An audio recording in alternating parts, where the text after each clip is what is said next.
ആഡംബരക്കാറിൽ കഞ്ചാവ് കടത്തൽ. കുമളിക്ക് സമീപം തമിഴ്നാട് ലോവർ ക്യാമ്പിൽ സ്ത്രീ ഉൾപ്പെടെ 3 പേർ പിടിയിലായി. ഒഡീഷയിൽ നിന്ന് വിൽപ്പനയ്ക്കായി കേരളത്തിലേക്ക് കൊണ്ടുവരികയായിരുന്ന 35 കിലോ കഞ്ചാവാണ് പിടികൂടി.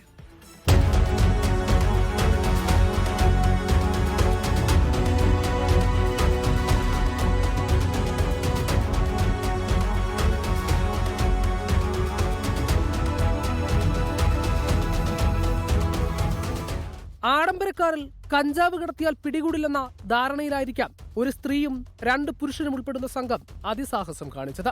എന്നാൽ കഞ്ചാവ് കടത്തിക്കൊണ്ടുവരുന്നതായി പോലീസിന് കൃത്യമായ രഹസ്യവിവരം ലഭിച്ചു. ഇതിന്റെ അടിസ്ഥാനത്തിൽ തമിഴ്നാട് തേനി ജില്ലയിലെ ലോവർ ക്യാമ്പിൽ വാഹന പരിശോധന നടത്തി. ലോവർ ക്യാമ്പ് സർക്കിൾ ഇൻസ്പെക്ടർ സൂര്യതിലക റാണിയുടെ നേതൃത്വത്തിലായിരുന്നു പരിശോധന. കമ്പം കുമളി റോഡിലൂടെ സംശയാസ്പദമായി എത്തിയ കാർ പോലീസ് പരിശോധിച്ചു. ചോദ്യം ചെയ്യലിൽ വാഹനത്തിലുണ്ടായിരുന്ന 3 പേരുടെയും മറുപടി പരസ്പര വിരുദ്ധമായിരുന്നു. തുടർന്ന് കാർ വിശദമായി പരിശോധിച്ചപ്പോഴാണ് ചാക്കിൽ കെട്ടിയ നിലയിൽ 35 കിലോ കഞ്ചാവ് കണ്ടെത്തിയത്. മധുരൈ കാമരാജർപുരം സ്വദേശികളായ മുനിയസ്വാമി, ബാലസുബ്രഹ്മണ്യൻ, സെൽവി എന്നിവരാണ് അറസ്റ്റിലായത്. ഒഡീഷയിൽ നിന്ന് കഞ്ചാവ് വാങ്ങി കേരളത്തിൽ വിൽപ്പനയ്ക്കായി കൊണ്ടുപോകുന്നതിനിടെയാണ് പിടിയിലായത്. കഞ്ചാവ് കടത്താൻ ഉപയോഗിച്ച ആഡംബരക്കാർ 4 മൊബൈൽ ഫോണുകൾ, 1,18,000 രൂപ എന്നിവയും പോലീസ് പിടിച്ചെടുത്തു.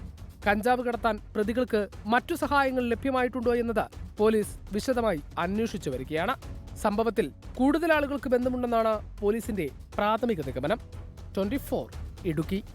ലോകത്തെവിടെയായാലും ഏത് സമയത്തും 24 വാർത്തകളും ഓഗ്മെന്റഡ് റിയാലിറ്റി പാക്കേജുകളും എക്സ്പ്ലെയിനറുകളും വിശദമായി കാണാൻ ഞങ്ങളുടെ യൂട്യൂബ് ചാനൽ നിങ്ങൾക്ക് സബ്സ്ക്രൈബ് ചെയ്യാം.